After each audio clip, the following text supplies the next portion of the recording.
ambao walikuja na kutoka kwa kitengo ya disciplined forces. Wako madada pia? Walikuja madada, wanakuja mpaka mimi nilishtuka. Na wakipiga wanapiga kabisa mpaka mimi nikasema ile target hii. Sasa nikaenda nyumbani nikamwambia mama, basi pole kama mimi nimekosea kwa sababu ndio hali ilivyokuwa. Nimeshaona hivyo. Walianza kuja pale na tukaweza kusaidiana sana. Wenye disciplined forces tukabarikiwa, tukapata mgeni ambaye alikuwa Deputy Inspector General wa Polisi Bwana Mbogwa, akakuja na akatuhakikishia kama kuna usaidizi tunataka sisi kutoka kwenye polisi watatusaidia.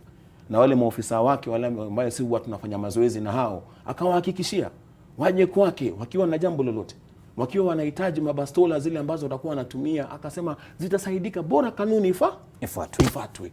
Akasema hata kama ni masafari za nje atawasaidia bora mtaratara ufuatwe. Na mimi nikisikia hivyo nafurahi kwa sababu ni kumaanisha nchi yetu kweli tunshika reli. Na hiyo ndio ambaye ni kitu muhimu. Sisi kwa leo tunaona nchi inaenda kwa uchaguzi. Kila wakati tunasikia wanasiasa wanapiga huko. Hata sisi tuko na uchaguzi wetu. Na ni kama ya Law Society of Kenya. Hakuna wakati utasikia kelele ama matusi ama nini, hapana. Sisi ni watu ambao tuko na discipline yetu.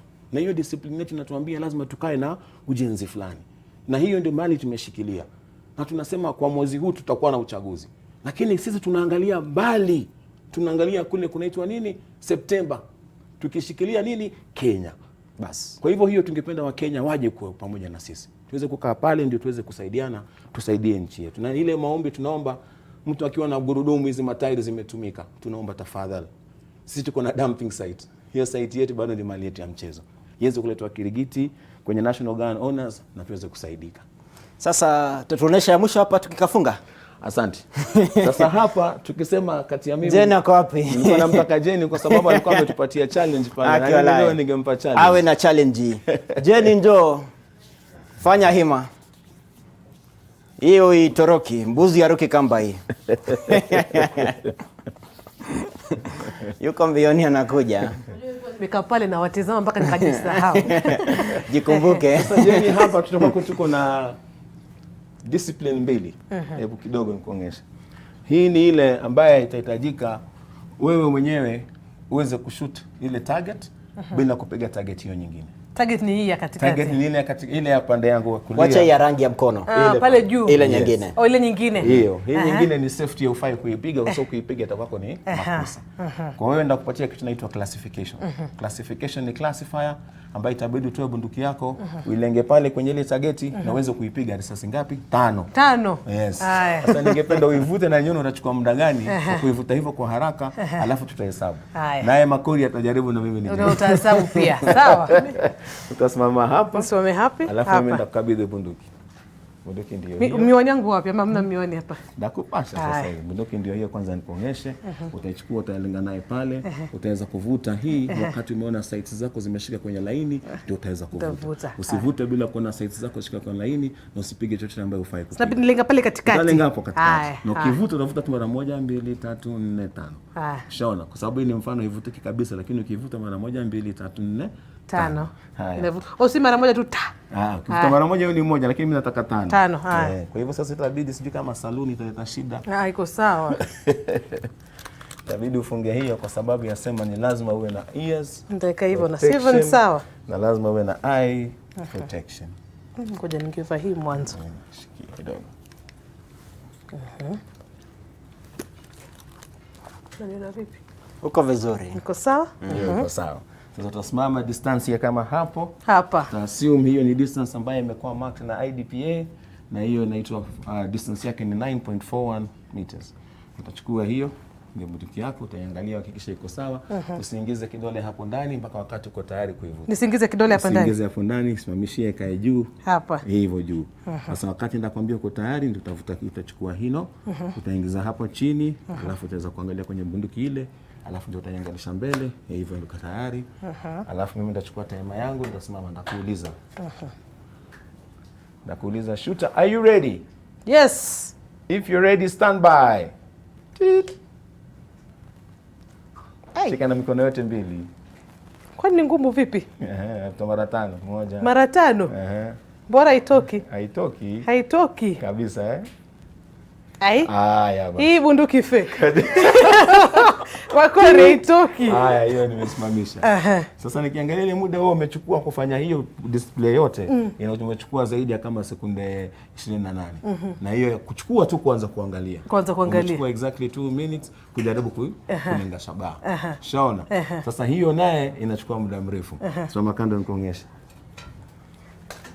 Kama ni mimi sasa nikisimama hivyo nikiambiwa ni load and make ready. Nitaitoa ile bunduki yangu, nitaangalisha chini, nita load, nita make ready, nitarudisha kwenye host. Ikipigwa ile standby, nitakuwa niko standby. Stance zangu ziko correct, kila kitu iko correct. Nitakuja ni draw hiyo nipige pam pam pam pam na nimemaliza. Hizo ni risasi 5 nimepiga. Umepiga. Na ukihesabu ndakuwa chini ya sekunde ngapi? 3. Haya, 3 seconds. Kubali Aisha. Sasa jaribu. Yes, sasa huwa inafanywa hivyo. Na kwa hiyo tukiweza kukufanyia hiyo classification, nitaweza kujua wewe level yako ya kupiga risasi uko kwenye level gani. Na hapo nitakupatia either utakuwa ni novice, utakuwa ni marksman, utakuwa ni sharpshooter, ama utakuwa ni expert. Ama utafika kiwango yangu ambaye ni master. Na kuna wanawake hapo? Wengi sana. Wengi sana. Wengi sana. Basi utanikaribisha hapo. Hawako kiwanjani tu, hata nyumbani tunaishi na hao. Hata nyumbani wako. Na ni njia moja ya kutoa stress ama sio kutoa stress, ni sport tu ukiangalia, lakini pia ni sport ambayo inatupatia discipline. Kwa sababu sisi ni wamiliki wa bunduki. Na ukikaa naye nyumbani na hujui kuitumia, ukweli utakuwa unakaa na kitu ambaye inaweza kukudhuru wewe mwenyewe. Sasa huwa tunasema ukija pale kiwanjani na wewe pia unapata ile experience. Na ndio Kenya tuingie kwenye dunia map ya dunia. Kenya tunaomba ni Wakenya waweze kutu understand. Mwanzo ile moral support ni muhimu sana hata kuliko kitu kingine. Ingine ni maombi. Lazima tupawe kwa sababu tusipopatiwa wale ambao wanakuja hata hao wanashtuka, itakuwaje hii tournament leo imeenda Afrika? Kwa sababu hawa wanajua South Africa tu. Hawajui Afrika nyingine. Lakini nitakuuliza swali kama utaniruhusu Makori, mnafanya vipi kuhakikisha kwamba maana sasa tunaona kila mtu anachukua bunduki. Na tumeona hata katika vilabu kumekuwa na mambo ambayo yanafanyika. Tumeona hata kesi moja iliyomhusisha mbunge kwenye klabu anadaiwa kumpiga mtu risasi. Mnahakikisha vipi kwamba sasa watu, maana unasema mnataka watu waelewe, lakini sasa naona ni kwamba imekuwa ni hatari. Mimi mwenyewe kwanza nikienda mahali kama wewe Sami, siwezi tembea na wewe. Nikijua mtu ana bunduki, sitaki mambo yake kabisa. Makori. Atia baridi. Sitaki. Maana wale watu na hasira wanaweza kasishwa na mtu tu ameamua akatoa bunduki yake. Mimi sasa nakuwa collateral damage, naanza kuandika hapo taarifa staki. Ile tunako ni ngumu sana kufanyika na wanaspoti kama sisi. Kila spoti iko na discipline yake. Ukimwona mkarateka ni mtu ambaye ukicheza naye ukwenda kikasirika anaweza kufanya mabaya. Lakini ni wapole sana. Sisi pia tuko hivyo hivyo. Mimi mwenyewe ukiniangalia si mimi mpole. Nasema kwa sababu sisi pale ile desturi tumeweka kama rekodi yetu ya wale national gun owners. Tunavutia kila siku. Tukisema kama unajua ni mmiliki wa bunduki ambaye ni halali, njoo tukufunze. Wengi wamekuja tumewafunza na leo ukimkuta hata ukimchokoza tunasemaga the first thing flight, ondoka. Ondoka. Sisi tunahimiza sana ondoka. Ile klabu mahali ulikuwa, ile vitu unapata pale utapata kwingine. Kama ni lazima ondoka uende kwingine. Sisi tukikupata unapitisha hiyo maneno ama unakosa nidhamu kwetu kwenye association yetu, sisi ndio wa kwanza kukuripoti kwenye polisi, na ndio wa kwanza kukutoa nyumbani, na ndio wa kwanza kukupeleka kwenda kusema huyu kitabu yake chukweni. Kwa sababu tunasema haifai. Hakuna haja sisi tunapandisha na wengine wanashukisha. Ile makosa wako naye sheria itachukua. Kwa sababu ya muda tuseme imepigwa, au sio? Asante. Shukrani sana tena, tufanye haya mengi ndo tu hype, wanasema ku hype mashindano ya Afrika, au sio? Na kesho ningependa Makori akitembea popote iwe starehe. Sio wewe bwana. Iwe starehe. Uvae kofia ya bereta. Mungu ni mkuu. Ngoja ni tighten kidogo. Kope kutoshi. Ndio itaingia kichwa kile tu. Sawa. Hiyo bereta sasa ukija pale kiwanjani hata ukipiga ile risasi ile mbegu yake ikiruka juu haingii kwenye miwani. Hii inakulenga hapo. Mungu ni mkuu. Asante sana kufanikisha. Shukrani. Tunaomba kuona kiwanjani kabisa mtu mshiriki na sisi. Nafikiri tutakuwa pia kule Mombasa mwezi wa Aprili. Tutajaribu tena kucheza hivi tukivutia wa Kenya. Tutasonga kwingine na kwingine.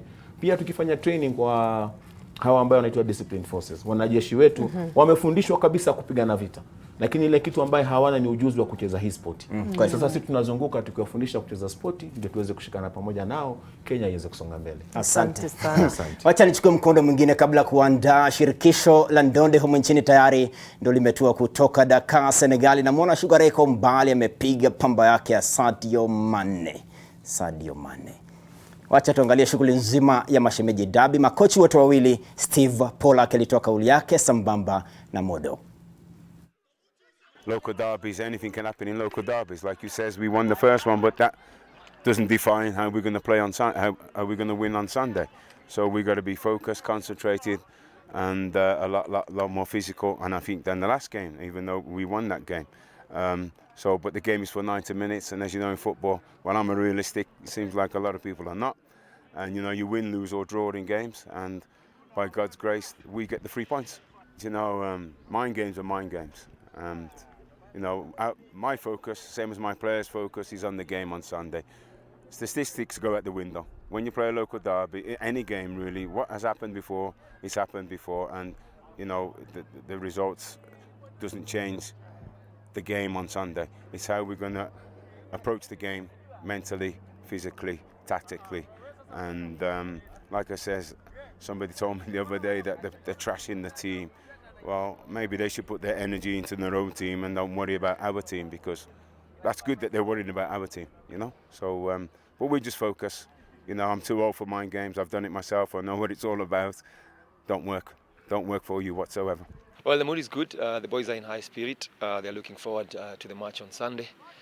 So all is well. We don't have any new injury concerns apart from Marvin Nabure, who has been out for the last 3 weeks or so. So everything looks good, and we're hoping for a great match on Sunday. Dominance and the bragging rights are with Gor Mahia, perhaps records as well, historical records still standing with Gor Mahia. Perhaps will this be something that will motivate you or also break you going into this match? Well, I think records are there to be broken, so the boys understand very well that we've not been having good results against Gor Mahia lately. They understand that it's a huge task that has been bestowed upon us, but we are up to the challenge mentally. I feel that we are getting where we want to go. So I'm pretty sure we're going to have a very, very good match, and we are going to have a decent result against Gor Mahia. You know what Mashemeji Derby holds. You played in it as well as when you were a player with FC Leopards, and now being on this other side of the team. Perhaps anything you want to go with the team as well, and anything you want to convince the players ahead of that match? Well, it's a match that we have to be very, very strong mentally. I've said time and again to the players that technically and tactically we've always been at par with Gor Mahia in the matches that we played against them, but mentally we've been found lacking. That's the one aspect of the game that we want to rectify this time round, and we are hoping that everybody is going to understand what we are trying to do. And it's also a match that is going to require us to be at our best for the entire 90 minutes. This is a game that is won on very, very, tiny moments. One moment of concentration lapse, you get punished, and it's always very, very difficult to come up against Gor Mahia. So it's something that we prepared the boys. We know what to expect come Sunday, so there won't be any surprises for us.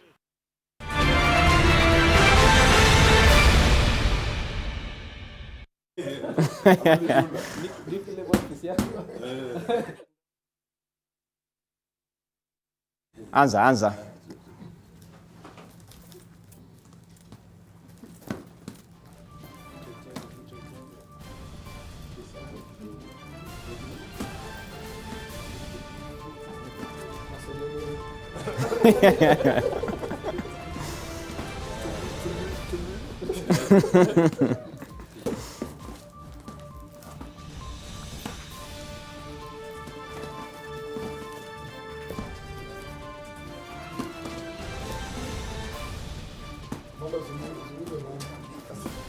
Yaani hawa nawaona kwa sasa ambao wanafanya mambo yao ya kurusha ngumi hapa ndani ya mikiki ni Christy Rongare, ambaye aliwahi tiketi yake ya kwenda kushiriki mashindano ya Olimpiki ya mwaka 2020 akiwa anakipiga na nahodha ambaye ni Nico Koth, ambaye alipigana kule akarejea nyumbani na medali yake ya fedha. Safari hii amerejea katika Olimpiki baada ya kukaa kwa kibaridi kwa miaka 12, yani mwongo mmoja na miaka 2 juu yake, ndio anarejea katika Olimpiki. Mwisho akiwa kule ilikuwa ni kule Beijing, Uchina mwaka 2008. Safari hii hawa ndio tayari tiketi za moja kwa moja za kwenda kuipeperusha bendera ya taifa katika makala ya mwaka 2020 ya mashindano ya Olimpiki. Christy Rongare na Nico Koth, tuseme itoshe tu kidogo ndo tuzungumze. Wacha nianze na coach, ndo niwape muda wapumue kidogo. Coach wangu Benjamin Musa, tumekuwa Dakar Senegali, yamekuwa mashindano ya aina gani? yalikuwa ni mashindano magumu kama tulivyotarajia pale awali, na tumepata ile tunaita mixed results. Hebu nikuangalilie kama inatoa madini, inaweza kuwa kidogo haitoi. Hebu na nyingine. Nionyeshe kama inawaka. Imewaka hiyo? Hebu jaribu kama yatoa. Naam, nasema iko vizuri, iko vizuri. Yalikuwa mashindano aina gani? Yalikuwa mashindano magumu kweli. Yalihusisha nchi 38 na kama tulivyotarajia ilikuwa haitakuwa rahisi. Tunasema haikuwa walk in the park. Lakini tulijituma kabisa. Tulipata results mixed, mengine ambao hatukutarajia, na tuko bado tayari barabarani tunang'ang'ana. Kuna mashindano mengine yanakuja, tunaendelea kuprepare kwa qualifier ya mwisho ambayo kwenda Tokyo. Tuna matumaini kwamba tutaongeza idadi ya wachezaji. Mpe rais wangu niseme naye, manake nimekuona rais wangu Jamal ukiwa kule Dakar, Senegal. Kikosi kizima, mabondia 13, wanawake 5, wanaume 8. Kimaoni yako, mashindano yalikuwa aina gani? Nashukuru sana kwanza kuwa hapa. Tumshukuru Mwenyezi Mungu kwa kuwa tulifanya vizuri. Haenda hatukuwa tunatarajia hivyo. Tulikuwa tunatarajia kama 5 watu 5 wa qualify. Walai. But Mungu ni mkubwa. Makocha wamefanya kazi yao na tuna imani kuwa tukienda Paris tutapata hao watatu watu tunatarajia. Ndio ile idadi ifika angalau 5. Idadi ifike 5. Hapo ndo tunaania. Lakini ushindani ulikuwa wa hali ya juu. Ulikuwa wa hali ya juu sana. Sana. Na walicheza vizuri, kwanza tunaweza kuwapongeza wale walikuwa huko. Ingawa kulikuwa na itilafu hapa na pale ya Okwiri, uliona kwenye TV mambo ya Okwiri ile. Okwiri hakuna mwenye aliamini kwamba Okwiri yuko nje. Lakini tunajitahidi kwa nafasi ya kipao ya pili atatoboa. Atatoboa. Yeah. Nipe Sugar Ray. Mpe akona yake usumpe. Sugar Ray, umekuwa kambini mara nyingi, tumetangamana nawe kule Madhare, kule Nanyuki, na utasema ni kipindi cha aina gani tukiwa tayari tuna tiketi 2? Ni kipindi kizuri tu, kwa sababu kwanza niwapongeze mabondia ambao walipata nishani na tiketi zao za kwenda Tokyo 2020. Ijapokuwa nishani tulipata 4, ila tiketi zikawa ni 2. Kwa sababu wale wengine ambao walipata nishani, kulikuwa na nishani 2 za shaba ambao hawako hapa. Katika uzani wao ilikuwa ni mabondia 2 peke yake wanahitajika. Yule anapata dhahabu na fedha peke yake, ambao wale walifika finali, kwa sababu wao walipoteza kwa nusu finali, ndio maana hawako hapa na hawakufuzu. Ni kipindi kizuri kwa sababu kama nilivyokuwa nimekuambia tulipokuwa pale Nanyuki, nikakwambia Kenya hatujawahi kosa wakilishi katika mashindano ya Olimpiki. Walai. Haijawahi fanyika. Na tayari 2 tiketi ni muhimu. Tayari. Kwa hivyo tayari tuna uhakika ya kuwa tutakuwa Tokyo 2020, lakini tuna imani pia ya kwamba tutaongeza hizi tiketi, kwa sababu kuna mashindano mengine ambayo yamebaki yatafanyika kule Paris, Ufaransa mwezi wa 5, na tunatumai tutatuma kikosi pale na tupate nafasi zaidi za kuwakilisha nchi katika mashindano ya Olimpiki. Ila sasa pia tutaanza, hawa lazima pia waanze mazoezi, kwa sababu sasa hawa ni kujiandaa kwenda michuano ya Olimpiki, na kawaida huwa wanapeanwa kwa shirikisho ambalo linasimamia mambo ya Olimpiki hapa nchini, ambao ni NOC. So NOC watakuwa wanafanya kazi na sisi kwa karibu sana kuona programu zao ziko namna gani, ama watafanyia mazoezi yao sehemu gani. So tuko kwa maandalizi. So tunajiandaa kwa hawa ambao tayari wamefuzu na wale ambao wanajiandaa kwenda katika kutafuta tiketi za kwenda Paris, Ufaransa, kutafuta tiketi zingine za kwenda kuungana na wenzao katika Olimpiki. Kocha wangu, naibu coach Daudi Mnuhe, kimaoni yako, tangu kutoka hapa matayarisho yalikuwa ni kabambe, tumeenda kule Dakar, Senegali, tayari tuna tiketi zetu 2. Nini kauli yako? Mimi kwanza nashukuru pia kuwa hapa, kutualika hapa, na pia nishukuru mabondia wetu kwa ukakamavu wao, na walionyesha kwamba wanatosha. Pia wale ambao walipoteza, pia wao walicheza mchezo wao kulingana na vile ambavyo tulikuwa tumetarajia. Lakini hoja mambo 2 au 3 ikosi kwa michuano, kwa sababu kuna mabondia wote ambao walikuwa wamefika pale ambao walikuwa ni 200 karibu 300, wote walikuwa wamejiandaa kufaulu. Kwa hivyo ushindani ulikuwa mkubwa, na tunashukuru Mungu kwamba hawa wetu walipata kufaulu. hatukutarajia namba ndogo hivyo, lakini tunatarajia kwamba tukienda France zingine zitakuja. Mungu atutangulie. Mungu ni mkuu. Mungu ni mkuu. Captain nahodha mwenyewe akona yake. Niko Koth. Ndio umerejea katika Olimpiki baada ya kukaa nje miaka 12. Yes. Mashindano yalikuwaje na unahisi vipi kuwa na tiketi ya moja kwa moja? Mashindano kulingana na mimi, usikiwa na mashindano ikiwa hadi juu kulingana na mafunzo nilikuwa nimepata na ile good preparation nilikuwa nimepata kutoka kwa coach Prezo, ilikuwa poa. Hata mimi nikienda huko ilikuwa ni mimi tu kujituma na kuonyesha, na jukumu pia nilikuwa nimepewa kama hiyo captain fantastic commander. Sasa juu hapo lazima na hizo jukumu yote hiyo umepewa. Sasa lazima nijipush sana na kutaka kuonyesha wale wenzangu hizo jina sio ya kubahatisha.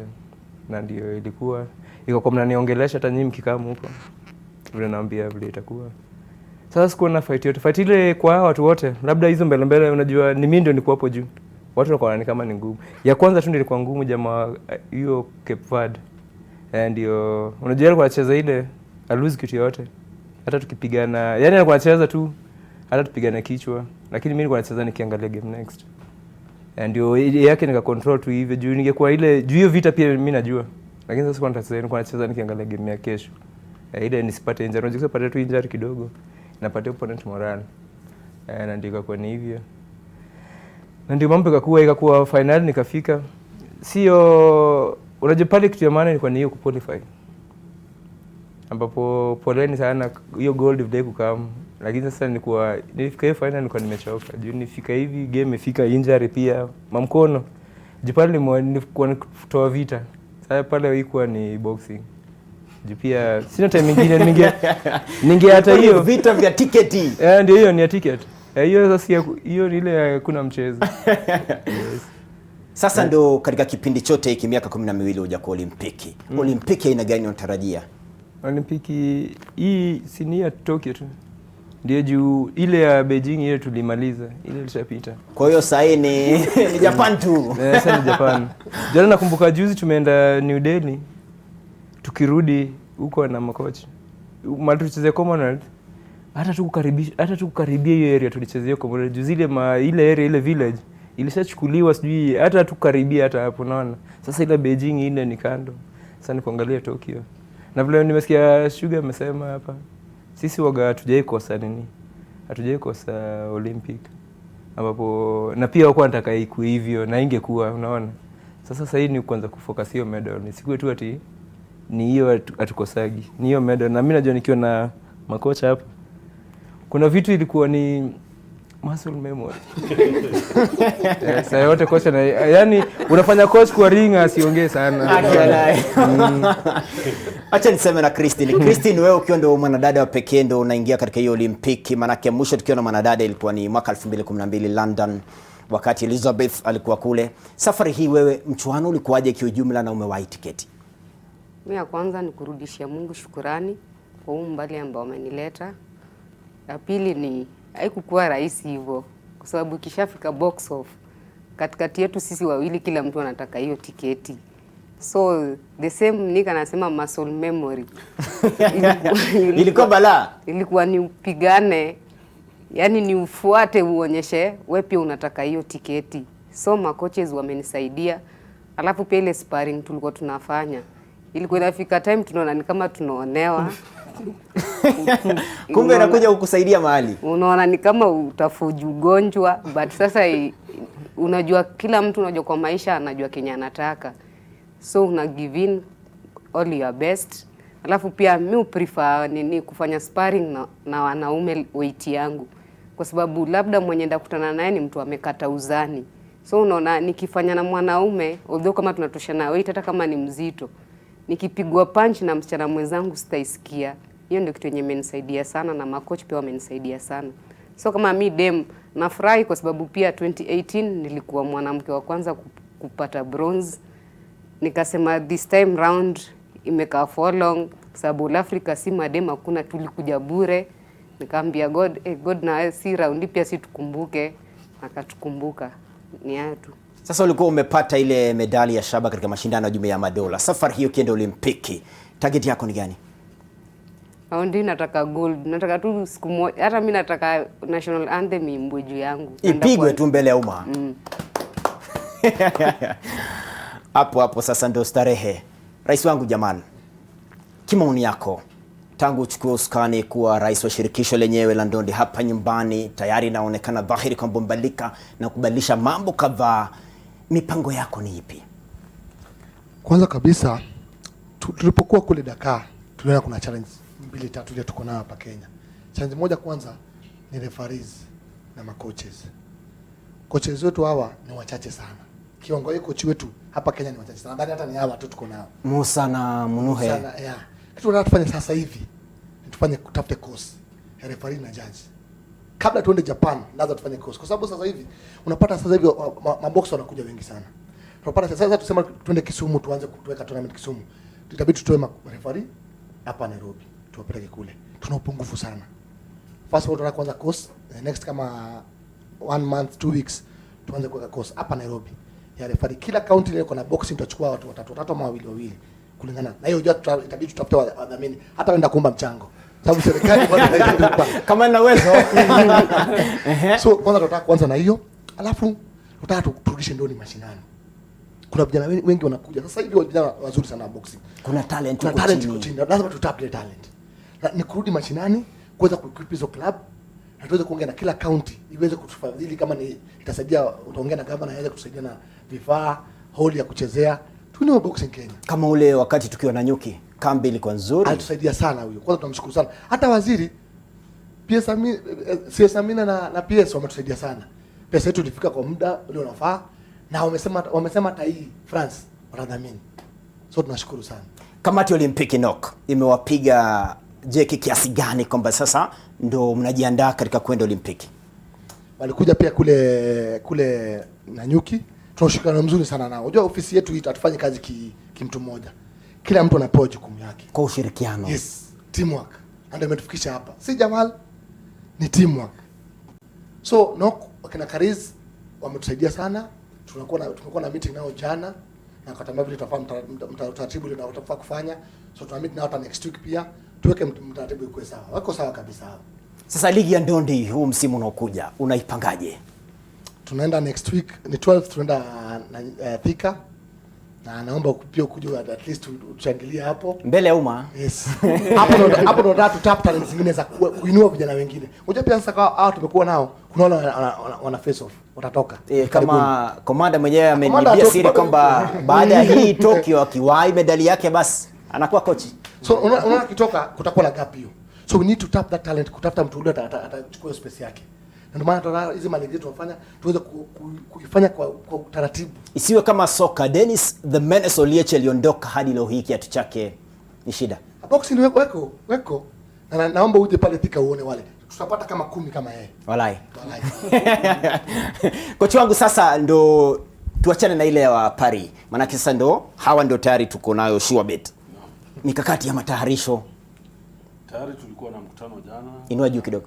Tulikuwa na mkutano jana na committee na makocha wenzangu. So tayari tuko na plan. Baada ya mapumziko hivi sasa wanapumzika. Wiki ijayo waanze ile tunaita active rest, mazoezi kidogo. Wiki ambayo itafuatia tutaanza mazoezi yao ambao washafuzu mambo na wale wengine yao kando. Strength training tumeona ni muhimu sana hasa kwa hao wawili. Tunataka waongezee nguvu kidogo, ndio sasa ikifika ile komanda hapa anaita vita basi bomu zinatoka kweli. So mikakati tushaweka tayari na tutatangaza wakati ukifika mpangilio yote ambao tutakuwa road to Tokyo. Naam. Sugar Ray, kule wakina Sadio Mane ametushindia nini? Sidhani ametushinda. Kwa sababu ajabu ni kwamba wali host mashindano ya kufuzu kwa michuano ya Olimpiki na hawakushinda bao hata moja. Senegal hawakushinda hata moja. Kwa hivyo kitu niliona ametushindia kidogo ukumbi ambao tu waliandaa ya hayo mashindano Dakar Arena. Inakaa watu 15,000 na uwanja mwenyewe yenyewe ni maridadi sana. Umetii? Umepambwa, umepambika Kasarani mara 3 hivi. So pengine kwa infrastructure kidogo wametia juhudi sana, kwa sababu pia unajua wanaandaa mashindano ya Olimpiki ya under 20 katika mwaka wa 2022. So nadhani sasa hivi wako katika harakati ya kuweka viwanja na infrastructure, hata mabarabara wanaunda sana. So nadhani wanajiandaa, kwa sababu hao ni mashindano makubwa sana ambao watakuwa wanayaandaa.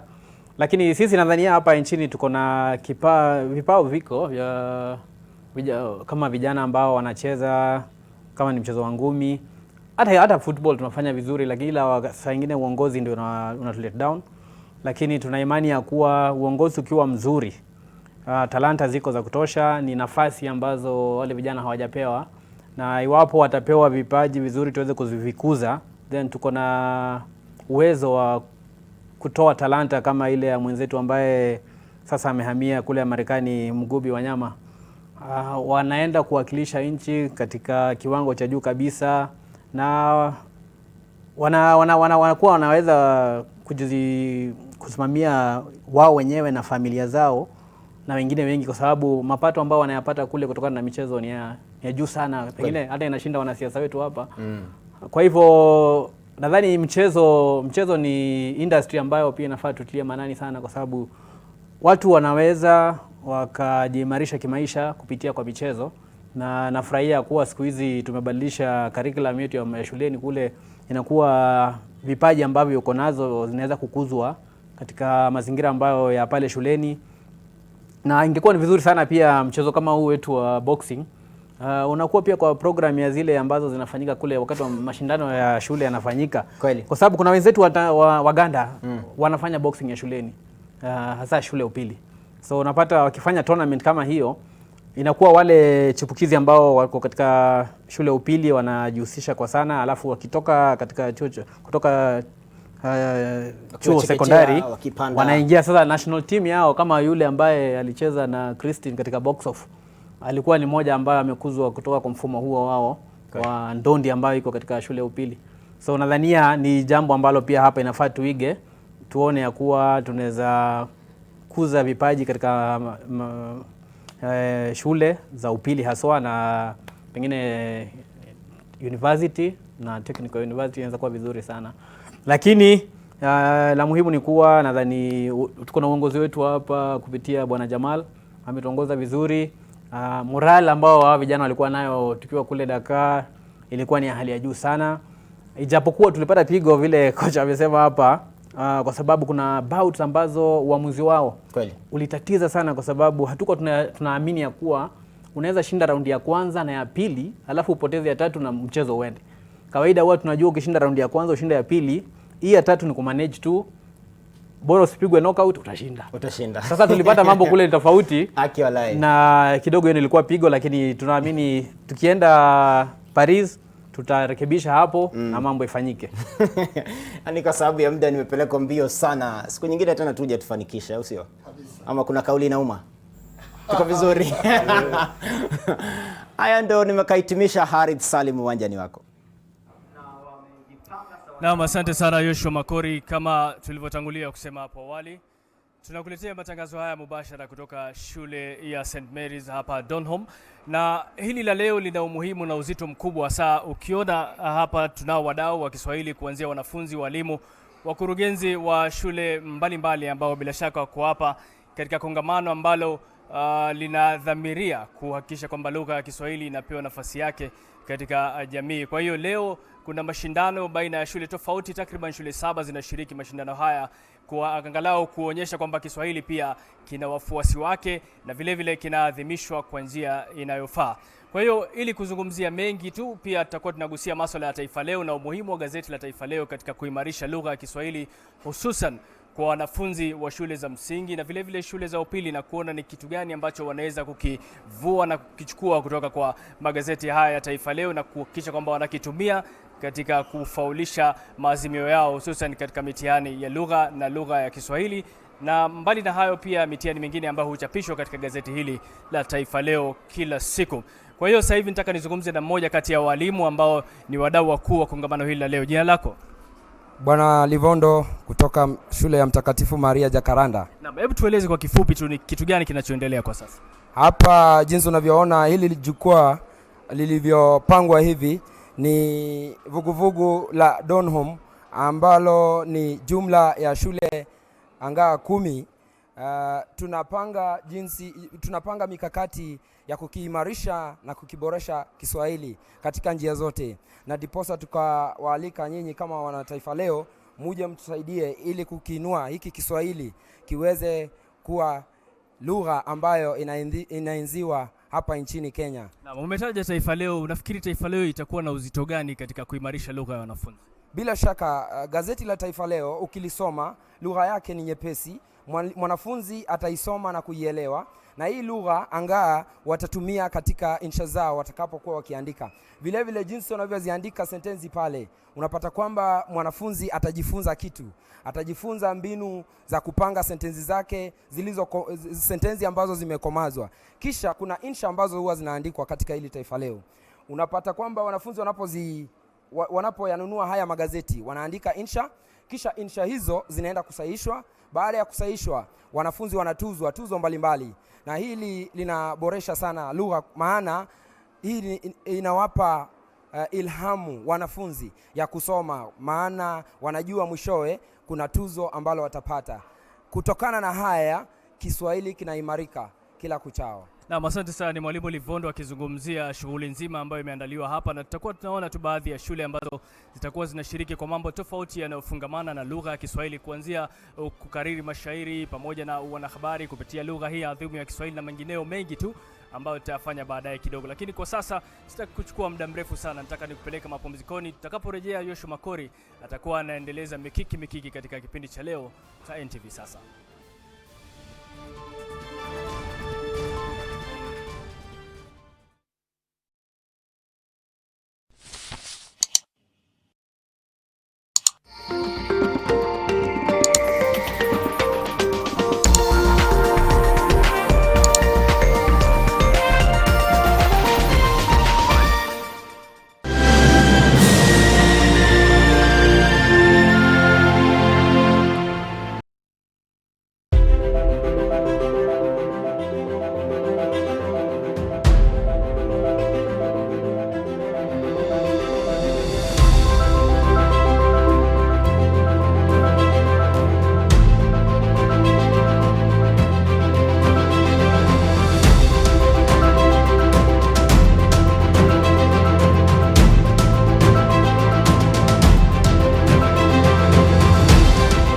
Remember who you are, Esther, and don't you dare tell me about a good time.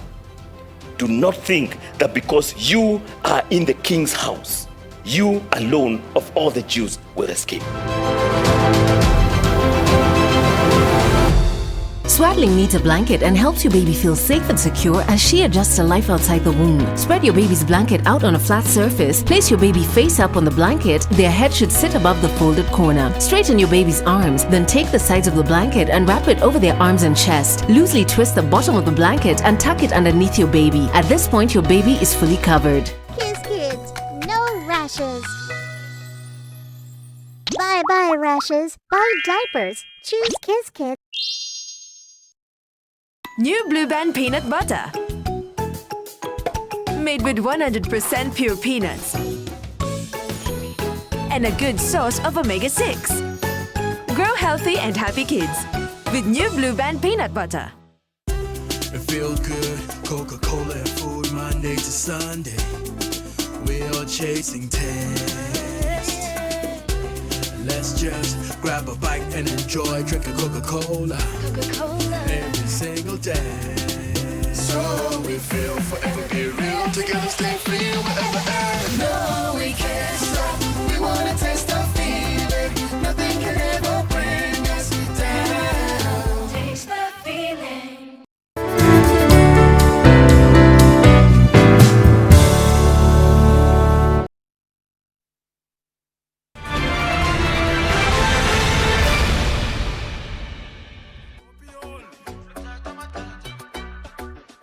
We are 33 Beats. Akakanguna nikamali au maremare, nikamali au maremare. Akakanguna nikangale au shashamane, nikangale au shashamane akakanguna nikamale au maremare nikamale au maremare akakanguna nikangale au shashamane nikangale au shashamane. Kanyaga kana pigo za unafiki, kanyaga kama mbea sio rafiki, kanyaga kama fisi ana roho ya usnichi, akulisha kufish kwa ni vipi, kanyaga wase wa shobo kudandia, kanyaga babu bomba mabia, kanyaga slay queens vipisho vya bandia, ukivipa hai eti madai vinavimbia, kanyaga usushi, kanyaga mashemu fake, kanyaga nuksi, kanyaga kudada deki.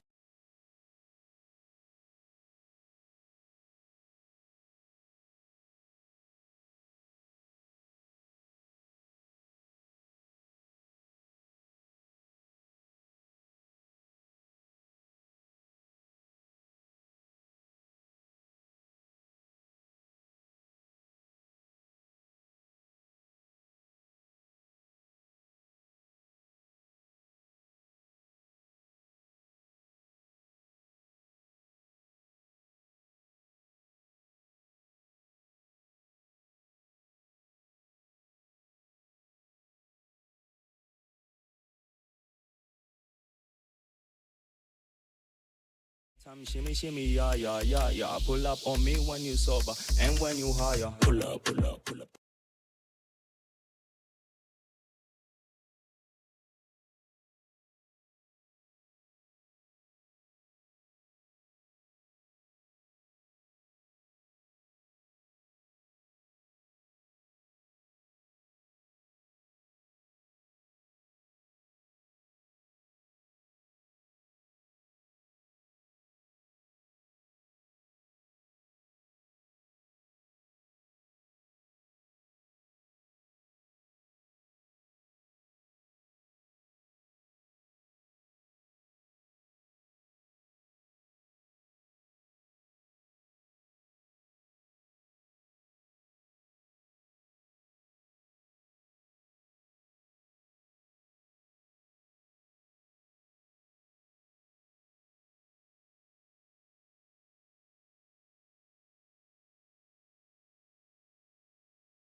Daku sasa siku nyingi Samiri nimekukosa tu sana. Hatujaonana bwana. Nakwambia. Umenitupa sana lakini nashukuru Mwenyezi Mungu. Tu kutafuta. Karibu sana mgeni wetu Rojo Mo, karibu sana.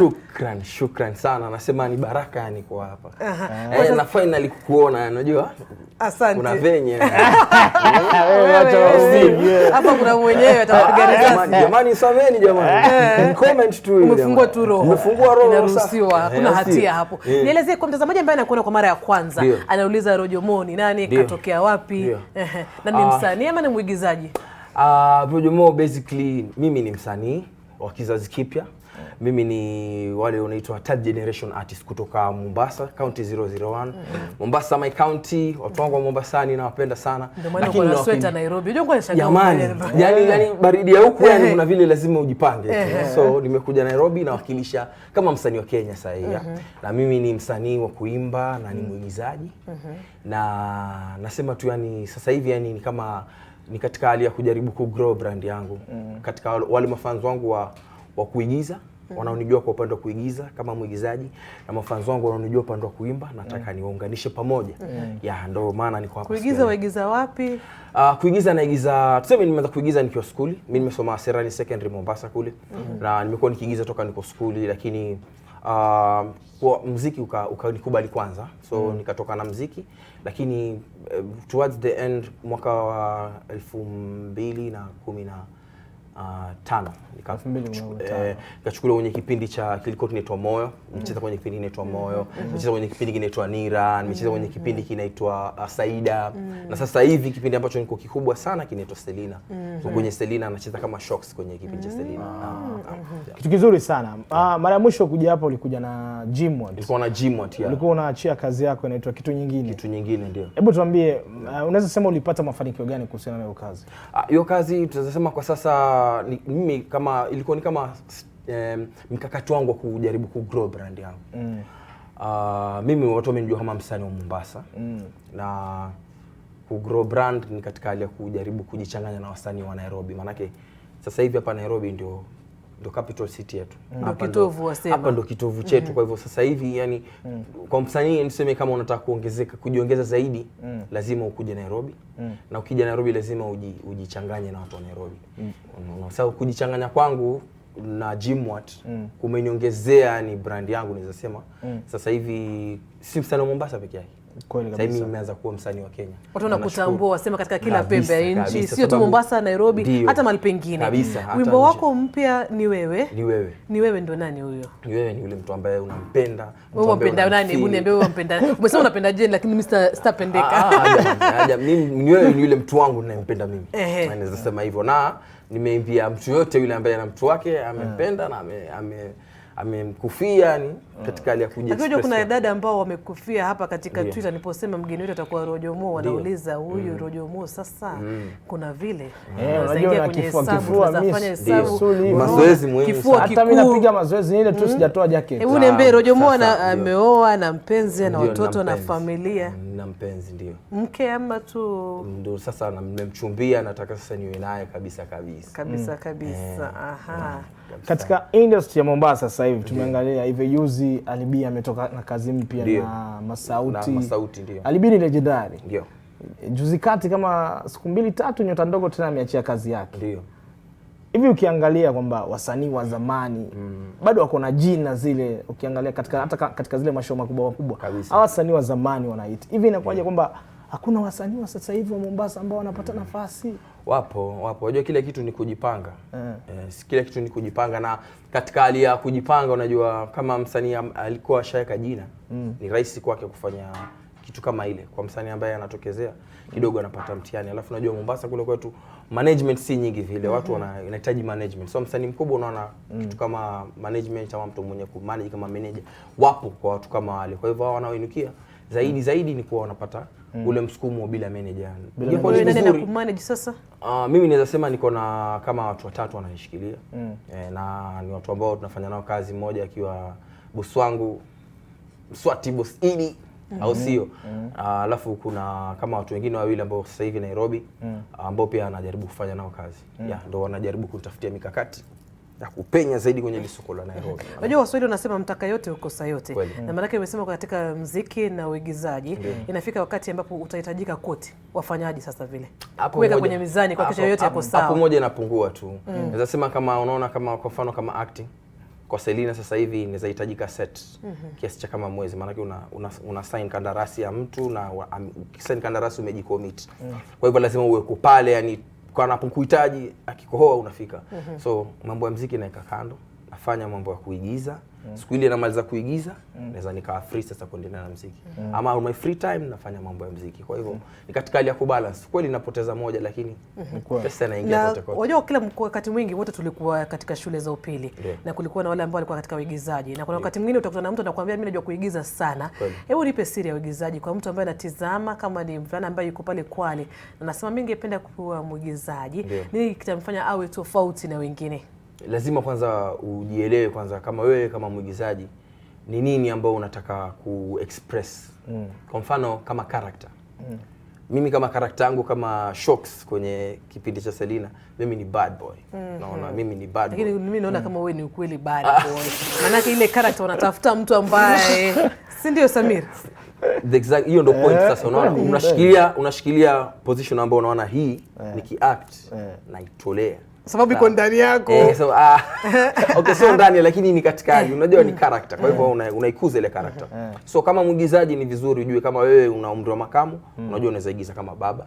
Kama wewe ni msichana mrembo, slay queen, unaweza igiza kama slay queen. Kwa hivyo una specialize ama unachukua speciality katika. Na unafanya mazoezi kwa mfano ukipewa kama script yako. Ndio, tena unaipitia overnight, daytime ukiwa free unapitia. Always mimi unatembea na script yangu kwenye. Hiyo sio kazi rahisi tu, tunafika kwa set na unaanza kuigiza. Uzoefu pia.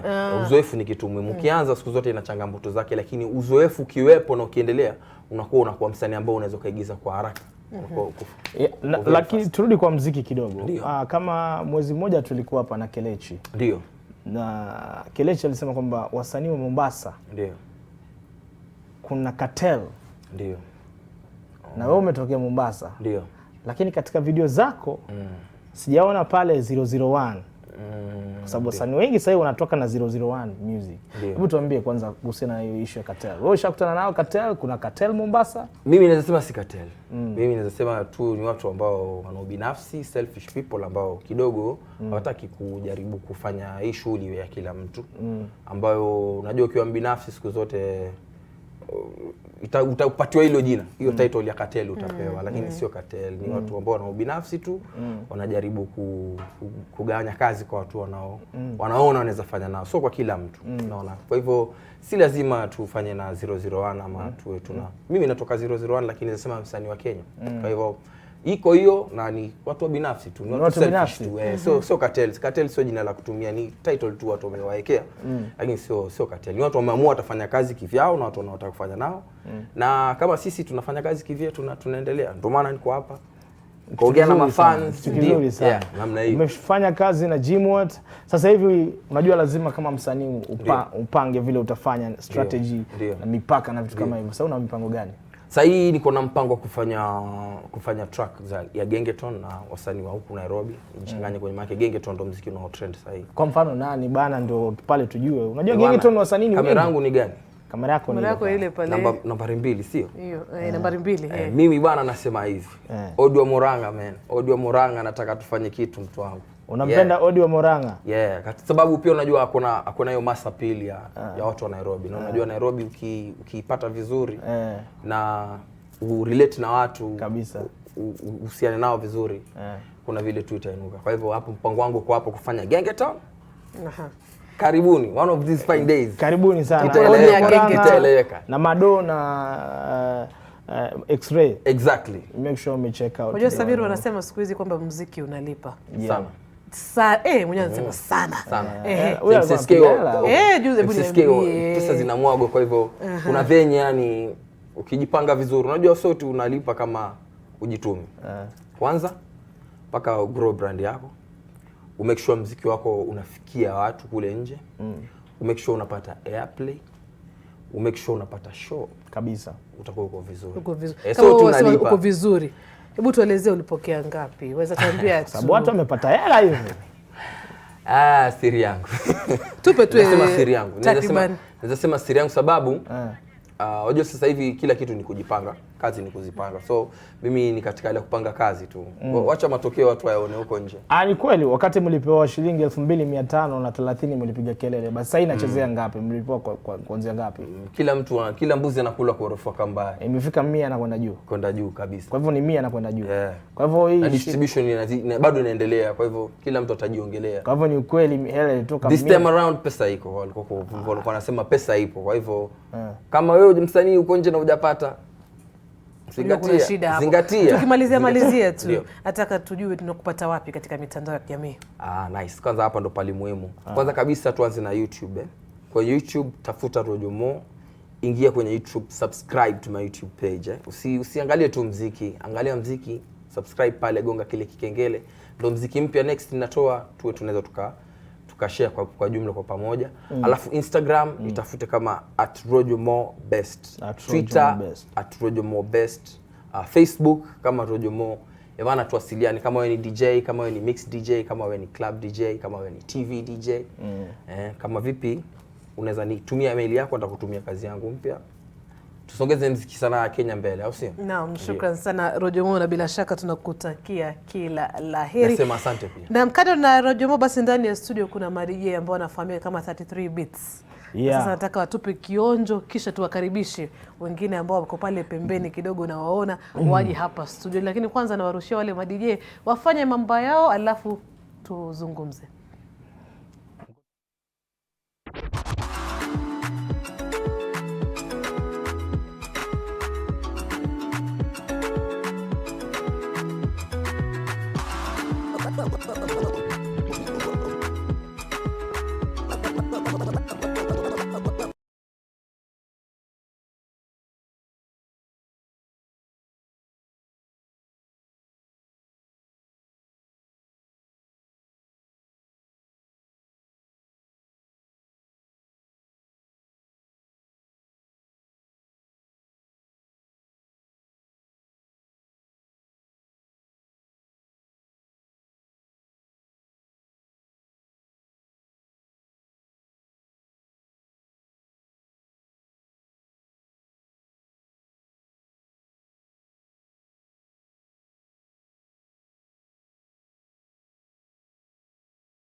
wa waziri wa afya Mutahi Kagwe atakuwa anazungumzia hali ya virusi vya korona endapo vitazuka humu nchini. Utakumbuka kwamba kituo kipya kinazinduliwa hii leo.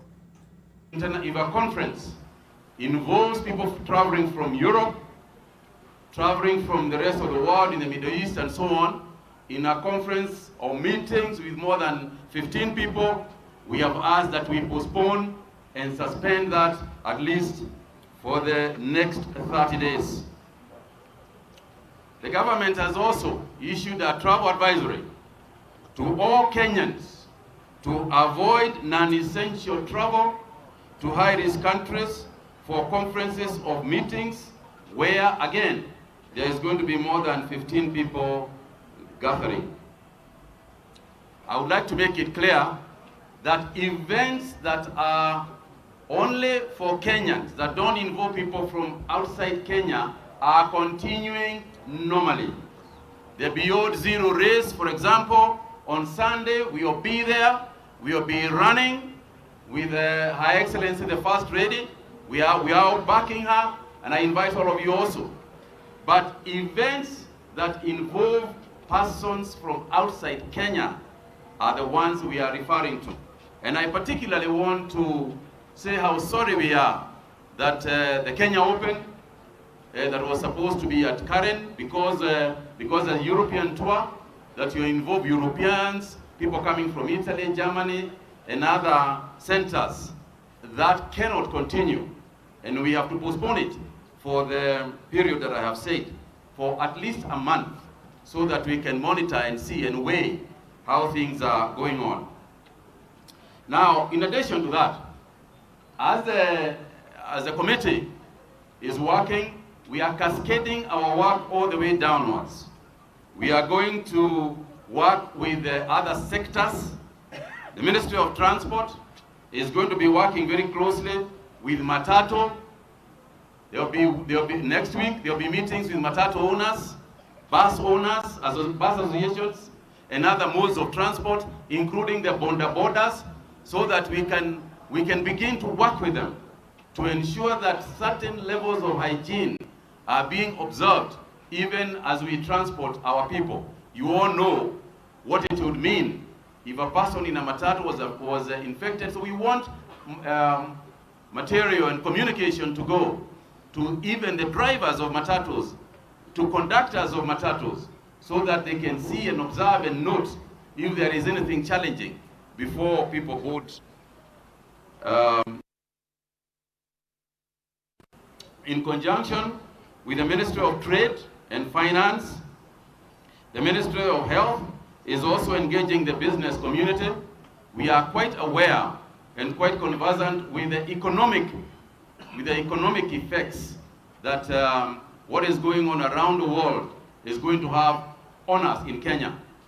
The tourism sector is going to be very severely affected. We are working with organizations, global organizations such as the World Bank, to see how we can mitigate the economic downfall and the economic effects that we know for sure are coming our way. And the county governments, through their respective governors, have been tasked also to ensure that necessary isolation wards in all level 4 and level 5 hospitals are set up and ready for use by the 15th of this month. In the next few days, the committee will be moving around. Individuals in various ministries are moving around the country. We are working very closely with the county governments, recognizing that health is a devolved function, but also knowing that in this fight, there is no national or county governments. Indeed, there is no countries. This is a fight, that is going to involve the cooperation of all of us around the globe. The ministry, in addition to this facility that you have just seen, we are also working very hard to establish additional treatment facilities. We are exploring the possibility of utilizing the Kenyatta University Teaching, Referral, and Research Hospital to see whether we can now expand so that in the event, just in the event that this facility is overwhelmed, we hope not, we pray not, but in the event that that happens, we will have another 300 bed capacity that we are currently working on at the Kenyatta University Teaching, Referral and Research Hospital. So I thank you all very much. I want to say a special thank you to the colleagues in the committee who have been working. I want to say a special thank you to all the doctors, all the nurses, all the clinical officers, all the health workers who are preparing themselves, who are working diligently to train themselves so that they can be our army in the fight against this disease. As I said, let's not panic. Let's just observe. Let's just observe what we are advised by the Ministry of Health to observe, by the WHO, but there should not be panic. Thank you very much, ladies and gentlemen.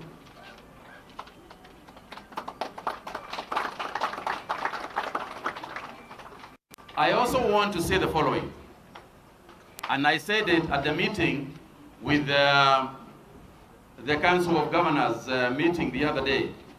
We must not, and I repeat, I want to implore our colleagues in Kenya.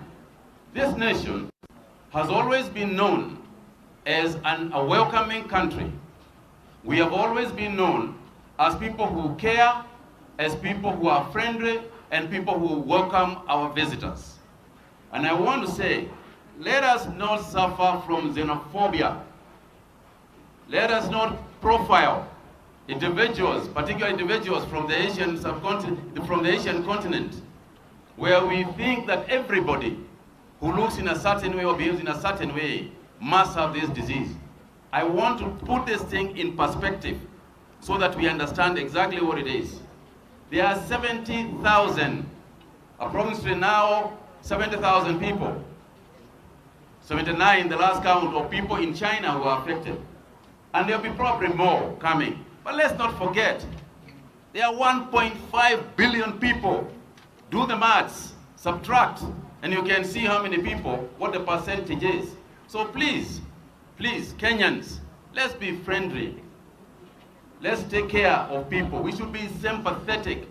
And I also added, we as African people are the last people who should be discriminating or mistreating anybody. We understand discrimination so much because we have been discriminated on so much that at this time, when we don't have to, let's not do that.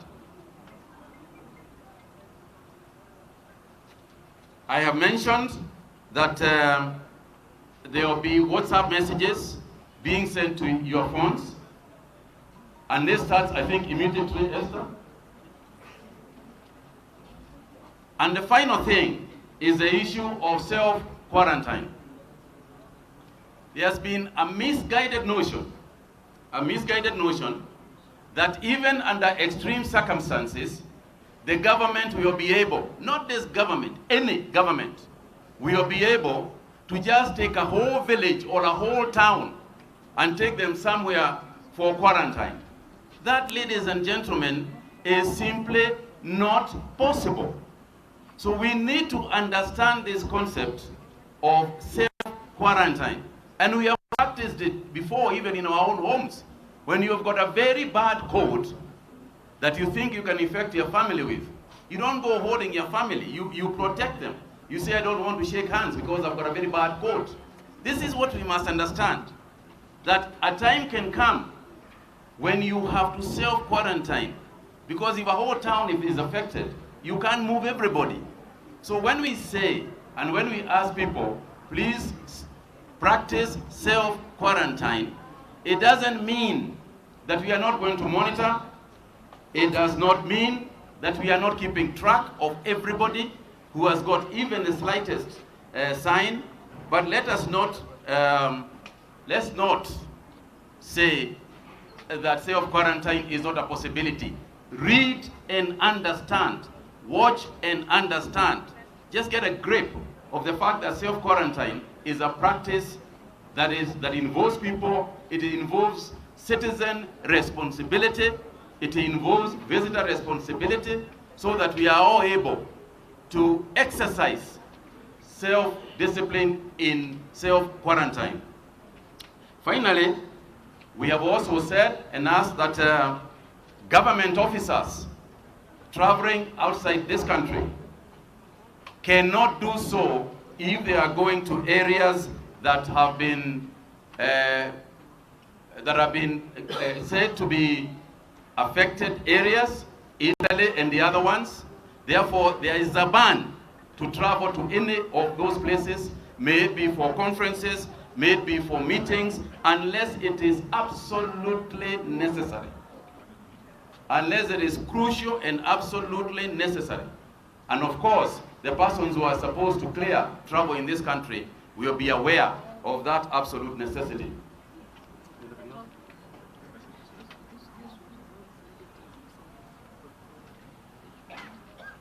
The messaging is being done as we speak from the Ministry of Health on your mobile. If it hasn't come to yours, it will come soon. And don't start criticizing me for jamming the internet. Sorry. Now, the other final issue is to do with sending false messages. Let me make it clear. It is a criminal offense. It is a criminal offense to forward a message which is not true, and which you know is not true, and which you might suspect may not be true. It is a criminal offense, and you can get arrested and fined and jailed. So good people, please send a message out. And this is so important. This is so important because if indeed we had a problem and the government was sending out messages, then people will just believe, they'll think it is one of those fake ones. So please, I am urging our citizens, do not send false messages, do not forward messages unless you are absolutely certain that that message is from the Ministry of Health. Do not send messages unless they are from Ministry of Health. And if indeed they are from Ministry of Health, then they'll probably have arrived to you anyway via WhatsApp.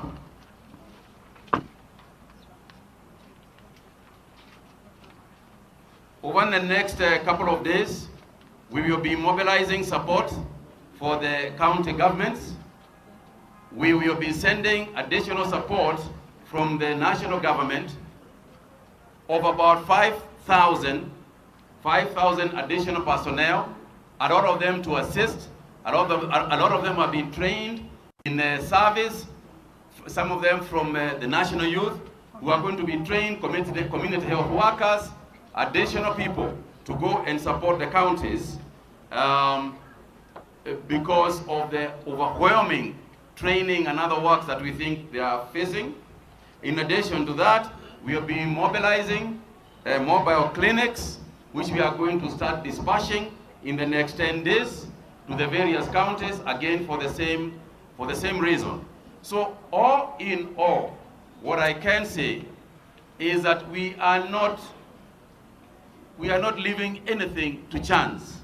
We are working day and night.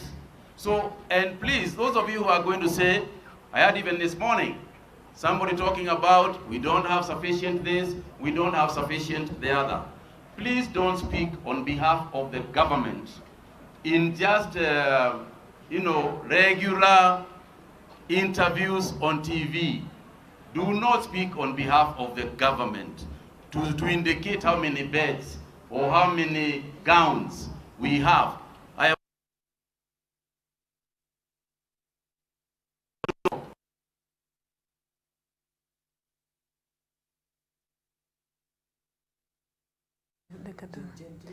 Na mtazamaji, basi huyo ni Waziri wa Afya Mutahi Kagwe akizungumza katika hospitali ya Mbagathi baada ya kuzinduliwa kwa kituo kipya ambacho kitashughulikia virusi vya korona iwapo vitaibuka humu nchini.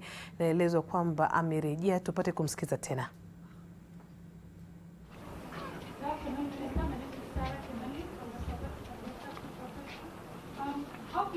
facility.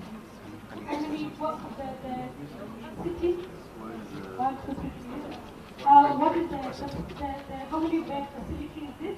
And then what we have been told is that if it's an infectious disease unit, do not be more insulated so that then the windows cannot let out the air.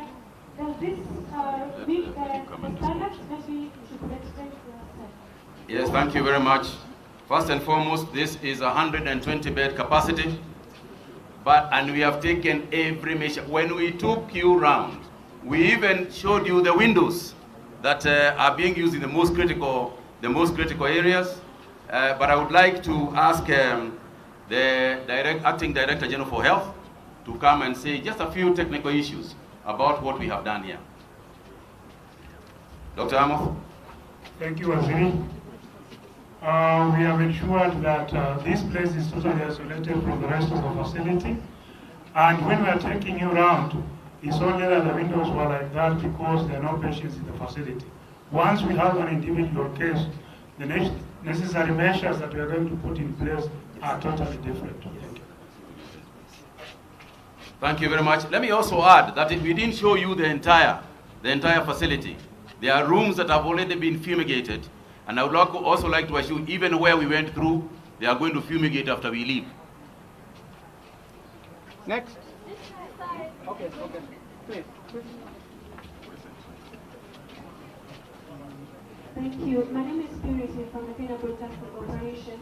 I have two concerns. One is with regard to what my colleague has said. Maybe in terms of capacity, you said it's not just an isolation center, but also a treatment center. So maybe you can talk about the kind of equipment that we have, personnel that we have, and moving forward. Then number two, the status of Kenyan students in China currently. Okay, on the issue, let me start with the issue of the Kenyan students in China. I want to address that, then I'm going to ask Dr. Kamori to talk about the equipment that is here.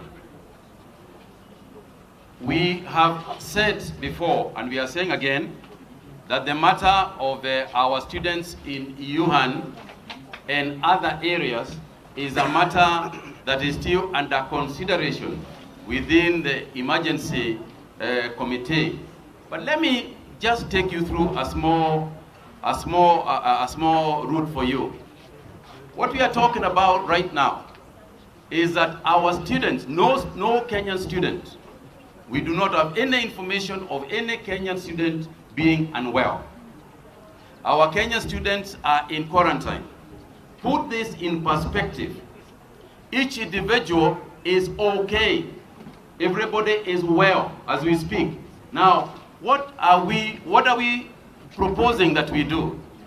We get those individuals who are okay and safe and unwell, and they are okay, nobody is sick. You take them all together, you take them through wherever you go through to take them to a facility. You bring all of them together. You bring them together. Nobody knows at that point who passed through where. You put them in an aircraft all together, and you fly them into Kenya. When they get here, they come through the airport. You have again got to quarantine them somewhere else together, all over again. And we have to weigh these options. We have to ask ourselves, which is the more intelligent option? We have seen all over the world people making bad decisions. You say we are going to bring our people home. We are going to lift our people from ships in the high seas and other cruise ships. And guess what has happened? So people, let's not assume that just because other countries are doing something, it must be the right thing to do. They must be making smarter strategic moves than we are. Let's not look down upon ourselves. Maybe we are the smarter ones.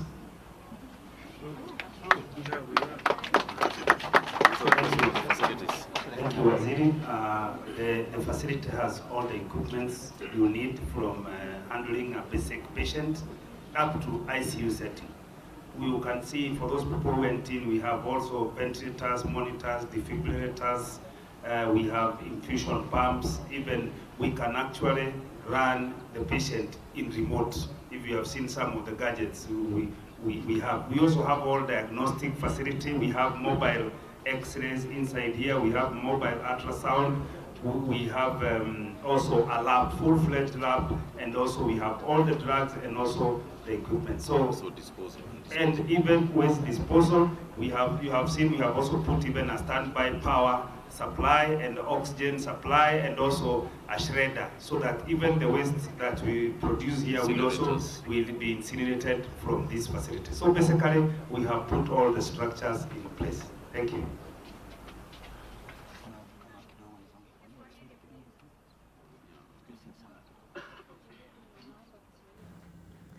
Na basi hiyo ilikuwa ni kikao cha wanahabari na Waziri wa Afya Mutahi Kagwe, ambaye ameongoza maafisa wakuu serikalini kuzungumzia jinsi taifa la Kenya limejiandaa kwa virusi vya corona endapo tu vitazuka humu nchini. Mwanahabari wetu Yuris Omolo yuko hapo, na katika taarifa zetu za NTV Atua na Olive Barros atatupasha mengi zaidi. Mtazamaji, tungeweza kuwa na wageni wetu wa 33 DJs, Beats DJs, tutakuwa nao wiki ijayo Mola akiridhia. Naitwa Jane Ngoiri, kwaheri.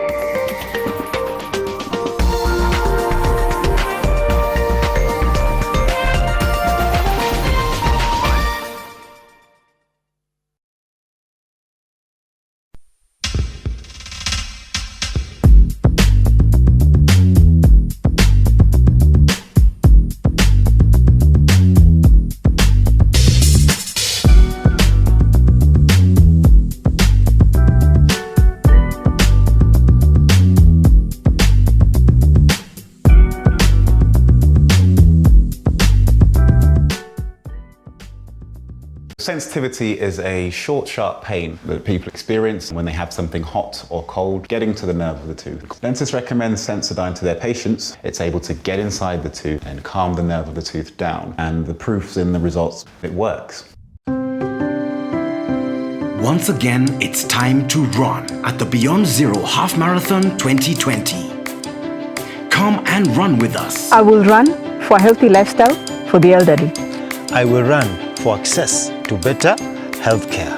Register now at beyondzero.or.ke, all Nairobi Sports House branches countrywide, Athletics Kenya Riadha House, or any of the registration centers countrywide.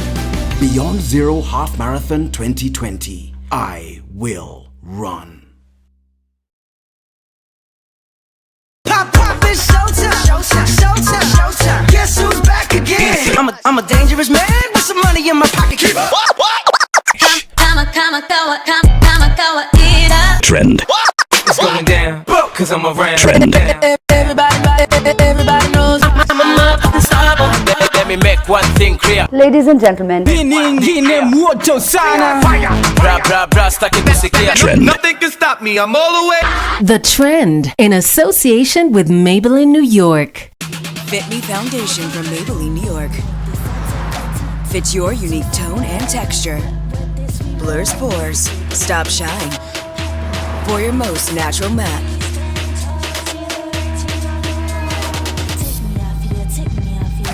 Fit Me Matte and Poreless, only from Maybelline New York.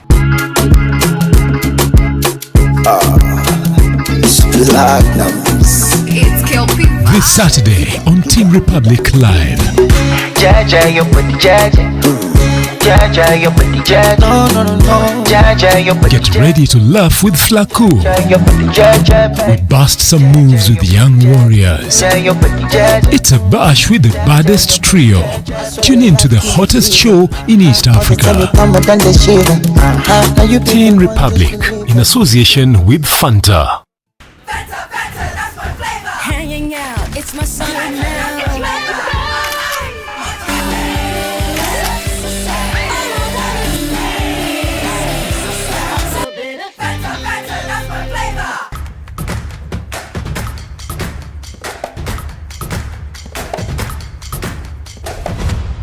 Key points to bear in mind, and therefore which will define the kinds of challenges we face and have to face, but also realize the strengths we have as a continent, as a people of Africa, and just making sure we don't continue to waste the opportunities we have.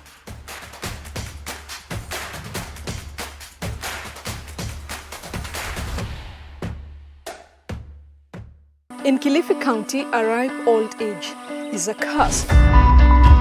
Haswa zaidi kabisa ni hii kitu nywele nyeupe hii, wewe ni mchawi kabisa. Wengine macho yanakuwa mekundu. Sasa unajua mtu akionekana na hizo characters wanafikiria kwamba ni mchawi. The old live in fear, their lives always under threat.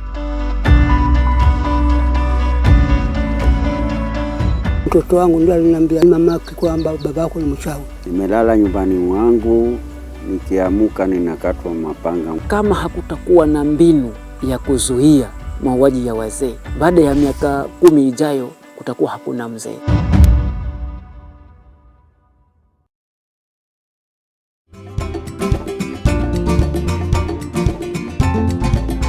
This week on Property Focus, we're celebrating women in the built environment. Our first stop will be right here at the Jennifer Riria Hub in Nakuru, where we'll be meeting with the doctor herself, Dr. Riria, and learn about this inspiring project. Next, we'll talk to the Wire Chair about the welfare of women in real estate, and then a chat with a top woman in the construction and manufacturing industry who's disrupting the building market with unique solutions, Winnie Ngumi. Do not miss Property Focus for anything